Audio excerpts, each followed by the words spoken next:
ternyata tuntutan akademis itu penting, tapi tidak nomor satu gitu. Jadi yang lebih tetap saya tekankan ke mereka itu lebih ke akhlak ya Pak, nomor satu, mandiri, melakukan yang terbaik dari diri sendiri. Pesan saya untuk semua ibu-ibu di luar sana, baik yang bekerja ataupun tidak bekerja, jangan nyaman di zona nyaman. Keluarlah dari zona nyaman. Assalamualaikum warahmatullahi wabarakatuh. Halo sahabat Inspiratif Daun Hijau, kembali lagi bertemu dengan saya Ginanjar di podcast Inspiratif Daun Hijau. Hari ini kita kedatangan seorang ibu yang luar biasa karena kita akan membahas tentang pola asuh anak bagi wanita karir ya. Kita akan ngobrol langsung yang memang ibu ini benar-benar mengasuh tapi juga tetap bisa berkarir gitu. Oke, kita sambut nih Ibu Gudesi ya. Iya. Halo Ibu, Assalamualaikum. Waalaikumsalam. Apa kabarnya nih Bu? Alhamdulillah baik. Baik ya. Iya. Ya, mungkin teman-teman kita minta kepada Ibu Desi ini untuk memperkenalkan diri terlebih dahulu. Silakan Ibu memperkenalkan diri ke teman-teman sahabat Inspiratif Daun Hijau. Iya. Sahabat Inspiratif Daun Hijau, saya Ibu Gudesi Rayadin, orang tua dari 3 orang anak. Anak saya ada di alumni SMP, sekarang sudah SMA kelas 10, sementara yang kedua sudah kelas 6, mau masuk SMP sini juga, sementara yang ketiga adalah kelas 3 sekarang posisinya, mau naik kelas 4. Naik kelas 4 dan profesi saya setiap harinya sebagai notaris Pak. Oh, notaris juga ya. Di Kota Bekasi, kebetulan kantor saya di Citra Grand. Wow, ini luar biasa ya, seorang notaris dengan kesibukannya yang tentu banyak ya Bu ya, tapi tetap bisa mengurus anak ya. Kita akan kupas lebih tuntas nih apa rahasianya, bagaimana bisa berkarir dengan cemerlang tapi juga tetap bisa mengasuh anak secara baik gitu ya Bu ya. Amin. Nah, kesehariannya bisa diceritain Bu, sehari-hari saat ini sibuknya tuh seperti apa sih gitu? Iya. Kebetulan selama pandemi semua sistem berubah nih Pak. Selama pandemi banyak perhatian dari kami orang tua yang bekerja itu harus membagi waktu luar biasa. Jadi kebetulan yang sekolah online itu 3-3-nya kalau di pandemi awal. Kalau tahun-tahun sekarang ini kebetulan baru-baru aja nih kan Pak, sekolah offline lagi ya. Nah, jadi membagi waktunya itu saya menanamkan kepercayaan juga kepada anak-anak. Pada saat saya tinggal, saya percayakan mereka untuk melakukan segala sesuatunya sendiri. Tentunya plus minus ya Pak. Cuman saya sering komunikasi dengan walasnya masing-masing. Kebetulan saya bekerja, saya bilang saya juga asisten di rumah tangga. Ya Bapak tahu sendiri polemik sekarang ya Pak. Kadang ada, kadang enggak. Jadi segala sesuatu memang saya membuat mereka itu jadi diri sendiri. Kalau saya dampingi terus-menerus, mungkin prestasi di sekolah sepertinya bagus nih Pak kalau online. Tapi saya nggak berharap seperti itu. Saya lebih berharap jadilah mereka diri sendiri. Pada saat turun, ya adanya seperti itu. Pada saat naik, ya saya support gitu. Jadi selama online ini luar biasa. Saya sering komunikasi dengan para walas dan alhamdulillahnya sih mereka pada umumnya mengerti ya Pak ya. Begitu. Wah. Jadi memang banyak problem, banyak dilematisnya ya Bu ya, bekerja dan juga mengurus rumah tangga gitu. Betul, betul. Itu mungkin teman-teman di sini juga banyak yang mengalami hal seperti itu ya, tapi kita akan berbagi juga dengan Bu Desi ini tentang gimana sih Bu, Ibu bisa mengatur atau membagi waktu antara bekerja, mengurus anak, juga mengurus rumah tangga dan lain sebagainya gitu. Iya. Kalau membagi waktu memang sekarang ini kita semua terbantu sekali oleh teknologi ya Pak. Ya, itu tidak bisa saya pungkiri. Jadi misalkan saya membagi waktu untuk urus rumah dulu, saya monitoring lewat gadget, lewat WhatsApp. Mungkin kalau saya perlu instruksi langsung ke staf-staf kantor, saya video call karena mungkin ada hal-hal tertentu yang harus saya. Jadi memang itu yang saya andalkan. Lalu email. lalu sekarang ada teleconference kan Pak ya, Zoom meeting, itu luar biasa memang. Sehingga pada saat kondisi pandemi kemarin, saya sangat terbantu akan hal-hal tersebut. Kita bisa ketemu klien itu cuma 1 kali sebelum transaksi gitu.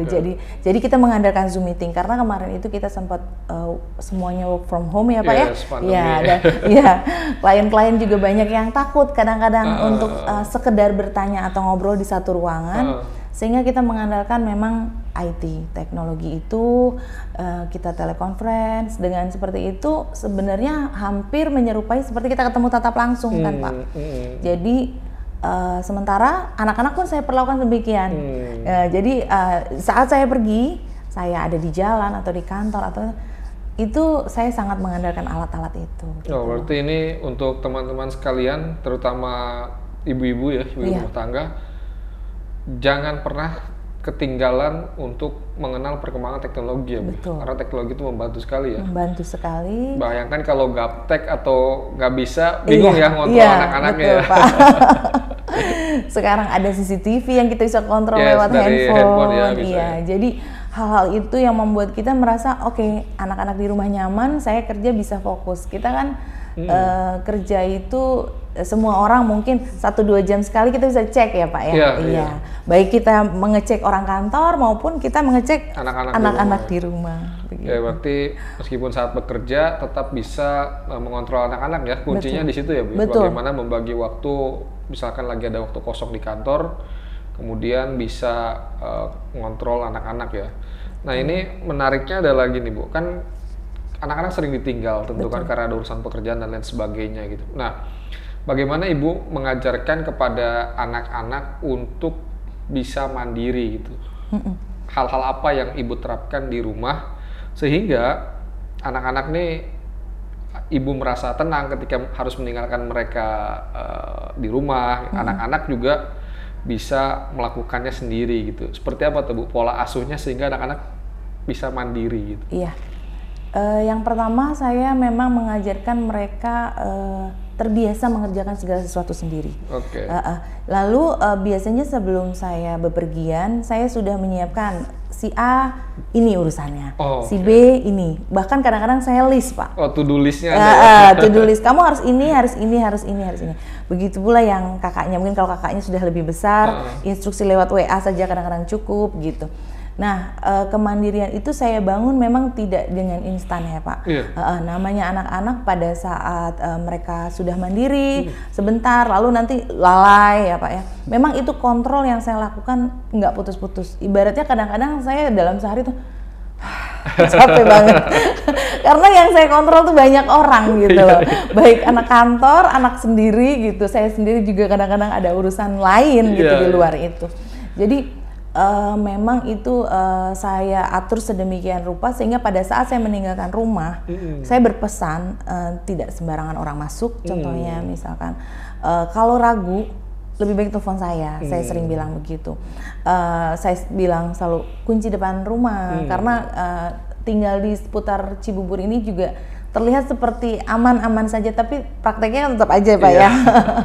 Ada aja. Jadi kewaspadaan tuh saya ini kan luar biasa. Gitu. Itu kira-kira dari usia berapa tuh Bu anak-anak mulai diajarkan kemandirian gitu? Dari hal apa contohnya? Misalkan hal-hal kecil apa yang dilatih ke anak biar nanti, kan tadi tidak secara instan ya, tentu dari sejak usia dini mungkin sudah diajarkan. Nah itu mungkin kita bisa berbagi ke teman-teman sekalian, di usia berapa sih Bu anak-anak mulai diajarkan kemandirian itu? Gitu? Iya, saya itu melepas anak-anak tanpa neni itu rata-rata TKB Pak. Di TKB sekitar 4-5 tahun lah ya? Iya, dari saya pisahkan tidur contohnya Pak, itu saya sudah mulai pisahkan tidur, saya mulai beri instruksi. Jadi saya sering bilang sama anak-anak itu, instruksi itu tidak melulu harus ada mama. Saya bilang gitu. Saya misalnya saya telepon instruksi, kamu harus gini-gini. 10 menit kemudian saya telepon lagi. Gitu Pak. Sedetail itu. Jadi saya memang memastikan bahwa mereka melakukan apa yang saya perintahkan. Tujuannya karena mereka terbiasa tidak ada orang dewasa di rumah. Jadi pada saat saya pulang larut malam lewat maghrib misalkan, saya pastikan sudah makan, lampu depan sudah dinyalakan, pintu depan tetap dikunci, tidak ada nyalakan kompor. Jadi hal-hal penting itu yang krusial saya ulang-ulang. Oke. Berarti diulang. Jadi jangan bosen-bosen ya buat mama-mama, bunda-bunda sekalian di luar sana untuk terus menjalin komunikasi ataupun memantau anak-anak. Nah, kalau soal tadi Bu bicara masalah keamanan gitu kan penting sekali bagi anak-anak untuk tahu mana yang aman, mana yang tidak aman untuk dirinya sendiri gitu. Nah, bagaimana Ibu mengajarkan hal ini kepada anak-anak di rumah gitu? Ya, contoh sesuatu yang tidak aman itu pernah kita dengar di kasus tetangga itu, anak yang tanpa neni itu menggosok pakaian dengan setrikaan ternyala di tempat tidur. Akhirnya rumahnya terbakar. Jadi saya sering memberikan contoh itu di lingkungan terdekat saja, Pak. Saya bilang itu simple thing, saya bilang. Saking apa? Saking pengen buru-buru mungkin, atau tidak peduli. Jadi sikap-sikap seperti itu yang selalu saya tanamkan, bahwa kita itu hidup tidak bisa tidak peduli gitu loh. Kamu misalkan, oh saya pengen baju rapi, saya gosok, abis itu saya tinggal. Akhirnya rumahnya kebakaran, saya bilang gitu. Itu salah satu contoh. Jadi saya sering mengambil contoh-contoh terdekat aja, Pak. Gitu. Berarti memberikan pengetahuan tentang keamanan kepada anak-anak itu dari hal-hal terdekat dan yang real ya, yang nyata di kehidupan sehari-hari gitu ya. Jadi teman-teman sekalian juga bisa mulai membangun pola asuh untuk kemandirian dan keamanan ini. Tadi kita dapat inspirasi dari Bu Desi ya. Nah kemudian ini Bu, kan sepertinya komunikasi adalah hal yang paling penting ya dalam pola asuh anak. Nah bagaimana Ibu membangun komunikasi tersebut gitu sehingga anak-anak merasa nyaman berkomunikasi dengan orang tua gitu. Karena kalau kita lihat ada banyak di luar sana yang komunikasinya nggak jalan nih antara anak dan bundanya atau sama orang tuanya gitu. Nah itu kalau Bu Desi sendiri gimana nih Bu membangun komunikasi dengan anak-anak Ibu gitu? Iya, saya merasa saya kembalikan ke kodrat saya. Walaupun posisi saya wanita karir, saya selalu berprinsip tanggung jawab saya sama Allah itu adalah menjadi ibu dan menjadi istri. Jadi saya membangun komunikasi dengan anak-anak itu sesekali saya jadi teman buat mereka. Jadi teman ya. Dalam arti memang betul-betul teman main, Pak. Jadi misalkan untuk anak usia remaja, saya teman curhat, teman hunting kuliner mungkin ke mall gitu ya, Pak ya. Sehingga kita nggak ada jarak, Pak. Itu semua hal dia ceritakan pada saat dia pubertas, tanpa ragu-ragu, tanpa ada sekat gitu dengan saya, dia apa adanya cerita. Bertanya ya. Betul. Begitu pula apalagi dengan yang anak yang masih kecil ya, Pak ya. Dengan anak yang masih kecil ya kita berperan sebagai anak-anak gitu loh. Jadi saya suka memisahkan, ini waktunya mama kerja, ini waktunya mama sama kalian. Jadi mereka bisa tahu, bahkan kalau saya lagi angkat telepon, saya sudah angkat ini, mereka langsung tenang, Pak. Langsung mama lagi kerja. Udah dikasih kode ya? Iya. Lagi telepon. Berarti penting sekali ya Bu ya, komunikasi di dalam mengurus atau mengasuh anak-anak. Iya, penting sekali. Jadi kadang-kadang contohnya juga misal malam-malam libur gitu. Saya ambil yang simple aja, malam libur, yuk kita family time. Cuman cukup nonton TV, tapi kita nggak pegang gadget, saya suka bilang gitu. No gadget, kita nonton TV, kita bahas film, kita bahas apa aja. Mereka mau cerita tentang pengalaman di sekolah mungkin, kalau zaman waktu sekolah offline. Atau kalau sekarang, mereka cuma cerita tentang teman-teman di taman. Karena nggak ketemu teman kelasnya ya, di Zoom aja. Ini kemudian teman-teman sekalian mungkin juga kita akan mendengar ya, kan kemarin pandemi 2 tahun lumayan menguras tenaga, menguras pikiran dan lain sebagainya gitu. Nah mungkin Bu bisa diceritakan nggak Bu kepada teman-teman sekalian, ketika pandemi 2 tahun kemarin gitu, bagaimana pengalamannya harus mengurus anak, mengurus pekerjaan yang berbeda sama sekali kan, berubah gitu. Betul. Satu hal yang kemarin saya lakukan adalah saya tidak mengurung anak. Tidak dikurung. Maksudnya tidak diisolasi di dalam diisolasi di rumah. Tidak. Jadi sebisa mungkin saya bekerja itu kebetulan saya orangnya mobile ya Pak ya, tidak namanya kita notaris itu kan tidak melulu di kantor, kita ada bertemu klien di luar. Nah jadi untuk waktu-waktu atau pekerjaan saya yang saya bisa fleksibelkan, itu saya bawa. Kebetulan saya ada supir, jadi pada saat saya bekerja, biar dia sama supir mungkin cuma sekedar cari makanan secara drive-thru atau sekedar diam aja di. Jadi banyak saya perhatikan semasa pandemi kemarin orang tua yang sangat mengurung anak, dan saya lihat itu stres Pak, karena itu terjadi juga sama anak saya yang besar. Pada saat dia banyak pekerjaan, dia nggak bisa ikut-ikut saya. Banyak tugas, dia stres, mengalami, maksudnya tuh tiba-tiba pengen teriak sendiri gitu. Nah dari kejadian seperti itu saya ngeliat, waduh, kok ternyata anak-anak tuh bisa stres ya. Jadi saya melakukan tidak mengurung mereka, tetap membawa mereka keluar. Cuman pada saat pandemi sangat ketat ya tentunya hanya di dalam mobil. Tapi begitu pandemi sedikit melonggar, saya tetap membiarkan mereka keluar. Misalkan, Ma aku mau beli itu, oke, pakai masker, pakai hand sanitizer. Dan itu berulang-ulang yang dan alhamdulillahnya selama pandemi ini kita sekeluarga nggak ada yang terkontaminasi Pak. Jadi saya ngerasanya oke, pandemi ini bisa lewat dengan aman.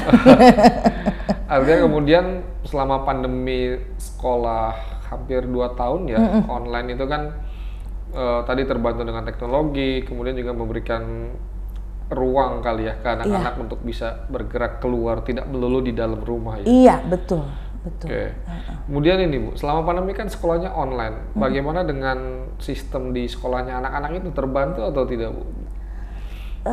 Terus terang sih sebenarnya memang terbantu, tapi tetap berbeda dengan offline. Sehingga jadi saya berpikir begini, saya sering komunikasi dengan Walas. Di masa pandemi ini kita jadi tidak mengedepankan akademis lah, tetap yang nomor satu kan kesehatan ya Pak, prioritas tetap kesehatan. Sehingga pada saat ini kita semua menerima sih kondisi mungkin progres anak yang tidak sebaik kalau offline gitu. Jadi ya kita upayakan untuk beberapa anak saya itu saya tambah sih memang Pak, dengan memanggil guru yang tentunya mengajarkan yang minimal yang dasar lah, seperti mengaji matematika atau bahasa Inggris gitu. Oke, berarti ini ya kan semua sekolah sudah menerapkan teknologi ya, sudah mengaplikasi teknologi juga ya di sekolahnya. Nah kemudian ini Bu, kan kita sudah mendengar kabar baik ya ketika kemarin sebelum Lebaran itu kan pemerintah mengumumkan bahwa pandemik mungkin akan segera menjadi endemik, dan sampai sekarang juga kasusnya sudah jarang kita dengar ya. Nah ini bagaimana nih Bu perasaannya dari kacamata seorang ibu yang mengurus 3 anak ketika mendengar sekolah boleh belajar kembali ke sekolah gitu. Kemudian pandemi juga sudah mulai melandai gitu. Iya. Luar biasa. Bersyukur, gembira juga karena memang mungkin kita udah mulai back to normal ya Pak ya. Jadi pada saat sekolah mulai terbuka itu anak-anak luar biasa persiapannya. Kadang-kadang sebelum subuh mereka sudah bangun, saking gembiranya menyambut keadaan ini. Jadi ini kita hadapi dengan sukacita sih pastinya. Tapi tetap kita menerapkan prokes tetap nih Pak. Saya sering mendidik anak-anak setiap selesai beraktivitas di luar naik ke mobil tetap mereka pakai hand sanitizer. Karena memang itu sih saya rasakan ada positifnya. Selama pandemi hampir mereka tidak pernah sakit gitu loh. Jadi berarti kesehatan tetap penting untuk dijaga terus, pandemi tidak pandemi gitu. Artinya kemudian kita menjadi ini ya Bu, pandemi menjadi mengajarkan kepada kita untuk menjadi lebih waspada, lebih aware ya. Betul, lebih waspada, lebih aware. Betul. Oke, kemudian ini saat mengasuh atau mendidik anak-anak di rumah gitu, untuk ibu pribadi, apakah ibu orang tua yang menuntut anak untuk selalu berprestasi atau seperti apa nih terhadap pendidikan akademis dan non akademisnya anak-anak gitu? Iya. Saya kebetulan kuliah sampai S2 ya Pak ya. Saya mengalami banyak up and down gitu. Dan saya merasa ternyata tuntutan akademis itu penting, tapi tidak nomor satu gitu.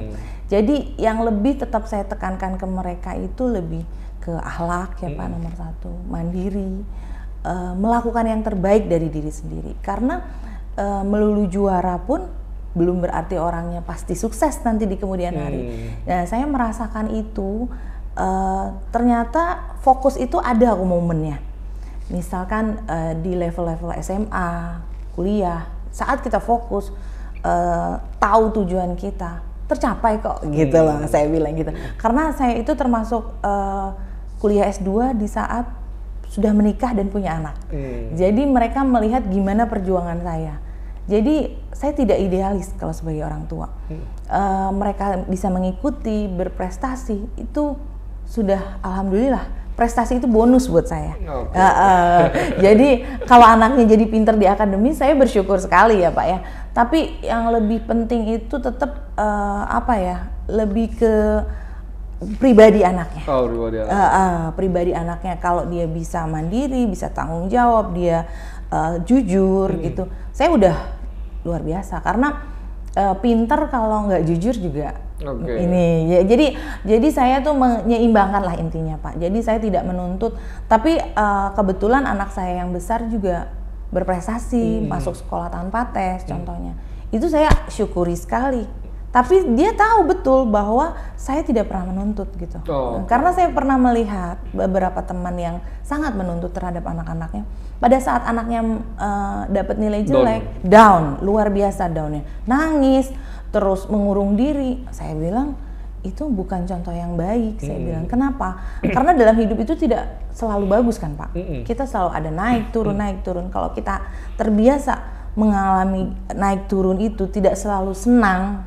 Jadi kita jadi orang yang oke, tantangan apapun oke gitu. Jadi saya mendidik mereka itu tidak selalu dengan full fasilitas gitu. Berarti artinya prestasi akademis juga tetap ditekankan ke anak-anak dalam artian silahkan kalau bisa mencapai ya silahkan capai. Iya, betul. Tapi yang lebih utama adalah tadi ya kepribadian, akhlaknya anak-anak ya Bu ya, seperti itu ya. Kemudian harapan dan impian ibu nih terhadap anak-anak dengan pola asuh yang dijalankan sekarang tuh, anak-anak tuh kayaknya seperti apa sih Bu? Apa mereka silahkan misalnya punya cita-cita sendiri atau sudah diarahkan dari kecil, dari sekarang atau gimana tuh? Pengarahan tetap ada ya Pak ya.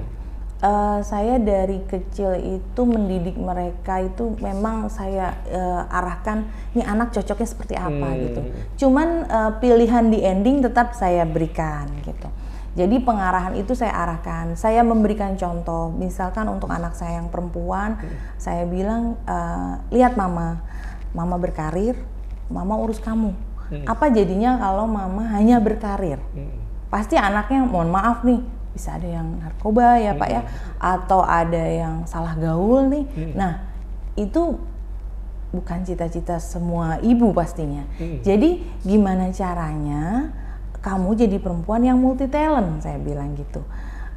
Jangan hanya mengandalkan pendidikan yang nomor satu apa segala macam, kejar karir, keluarga lupa sama juga saya bilang. Tapi juga tidak menganggap rendah mungkin mereka yang ibu rumah tangga aja, karena kenapa? Mungkin itu pilihan, saya bilang gitu. Jadi harapan saya terhadap anak-anak itu bisa menjadi dirinya sendiri yang pertama, dan mungkin sukses di bidang yang dia sukai, saya bilang. Karena saya itu memilih pekerjaan ini awalnya ragu lah ibaratnya ya Pak ya, mungkin siapapun ini bagus atau enggak, tapi kalau kita mencintai pekerjaan akhirnya enjoy. Ternyata uang datang sendiri tuh kalau kita sudah enjoy dengan pekerjaan. Jadi saya bilang cari bahagianya untuk kamu. Saya selalu bilang gitu, kamu sekolah, kamu bekerja, nanti kamu punya uang, itu bahagianya untuk kamu dulu. Setelah kamu bahagia baru kamu bisa membahagiakan orang-orang sekeliling, saya bilang. Jadi saya tidak menekankan mereka harus jadi apa, bagaimana. Mengalir seperti air, saya bilang begitu. Karena pengalaman hidup saya itu mengalir seperti air, tapi saya punya tujuan. Gitu. Berarti tadi ya teman-teman sekalian bahwasanya ada 2 kunci yang diberikan oleh Bu Desi tadi. Yang pertama adalah bagaimana anak-anak bisa sukses di bidang yang dia cintai. Betul. Yang kedua adalah tadi ya, berbahagia terhadap apa yang sudah diambil, yang sudah menjadi pilihannya. Betul. Oke, sehingga kemudian mereka di saat dewasa nanti bisa enjoy terhadap apa yang sudah dipilihnya, karena itu pilihannya dia sendiri kan. Jadi harus bertanggung jawab terhadap apa yang sudah dipilihnya. Oke. Wow, ini luar biasa sekali. Terakhir ini Bu, kita berbagi ke teman-teman sekalian pesan-pesan yang ingin disampaikan oleh Ibu Desi terhadap ibu-ibu atau perempuan-perempuan di luar sana yang juga mengurus anak, mengurus keluarga, tapi juga harus bekerja, ataupun untuk ibu-ibu yang memilih untuk menjadi ibu rumah tangga saja. Iya, mungkin pesan saya jadilah yang terbaik ya Pak ya, karena baik sebagai ibu rumah tangga saja yang di rumah ataupun yang keluar, seringkali kita terjebak di zona nyaman Pak ya. Mungkin kalau yang ibu-ibu di rumah terlalu nyaman, jangan sampai terlalu nyaman. Berdayakan diri untuk yang terbaik dari diri sendiri. Ini bekalnya untuk diri sendiri loh. Kita tidak tahu hidup ke depannya. Rumah tangga akan seperti apa, umur pasangan kita atau umur kita sendiri akan seperti apa. Jadi do the best dari diri sendiri, berdayakan, tidak melulu kita di zona nyaman lalu kita berlarut-larut dengan kenyamanan, karena kenyamanan itu bisa berputar. Gitu. Jadi pesan saya untuk semua ibu-ibu di luar sana, baik yang bekerja ataupun tidak bekerja, jangan nyaman di zona nyaman. Keluarlah dari zona nyaman. Jangan nyaman di zona nyaman dan juga tadi ya, menjadi yang terbaik sesuai dengan porsinya masing-masing. Ya. Oh, berarti Bu Desi ini termasuk tipe ibu atau perempuan yang menghilangkan stereotip. Kan suka ada ya kita lihat di media sosial, ibu bekerja versus ibu rumah tangga. Padahal sama aja ya. Padahal sama aja Pak, karena saya menjalankan dua sisi kedua peran itu, tapi saya berusaha untuk maksimal gitu ya. Mungkin banyak orang jadi merendahkan gitu. Wah, ibu bekerja sih enak, pergi pagi pulang malam, anak udah terserah. Saya menentang tuh pendapat itu. Saya bilang, oh nggak bisa kayak gitu. Saya bilang gitu ibaratnya. Kenapa? Karena kalau seperti itu, ya kita cuma menjalankan satu loh perannya. Tapi kalau peran dua, yang hebat itu justru kita bisa jalan sama-sama, dua-duanya. Tidak perlu idealis, tapi kita punya tolok ukur bahwa anak maju, kita maju. Ya. Kebahagiaan jadi buat saya sih lengkap kalau seperti itu. Wow, luar biasa sekali ya teman-teman sekalian, obrolan kita pagi ini bersama Bu Desi, seorang wanita karir yang juga mengurus 3 orang anaknya sendiri. Sehingga kemudian tadi terjadi keseimbangan antara bisa tetap bekerja dan juga bisa tetap mengurus anak ya, terutama tadi terbantu dengan adanya teknologi ya Bu ya. Betul. Oke, terima kasih banyak Bu Desi atas kehadirannya di podcast Inspiratif Daun Hijau. Mudah-mudahan ini menjadi inspirasi dan juga menjadi penyemangat bagi para teman-teman sekalian di luar sana, terutama ibu-ibu ataupun teman-teman yang mau menjadi ibu gitu, yang bekerja ataupun yang hanya mengurus rumah tangga. Semuanya sama saja menjalankan perannya dengan baik ya Bu ya. Betul, seperti itu. Betul. Terima kasih banyak Bu Desi. Mudah-mudahan anak-anak bisa menjadi sesuai dengan apa yang Ibu harapkan dan Ibu cita-citakan. Serta mereka bisa mendapatkan impian dan karir yang cemerlang di masa mendatang. Demikian teman-teman Inspiratif Daun Hijau, podcast Inspiratif Daun Hijau hari ini tentang pola asuh anak bersama dengan Bu Desi. Kita ketemu lagi di podcast-podcast inspiratif lainnya. Salam daun hijau. Wassalamualaikum warahmatullahi wabarakatuh. Dah.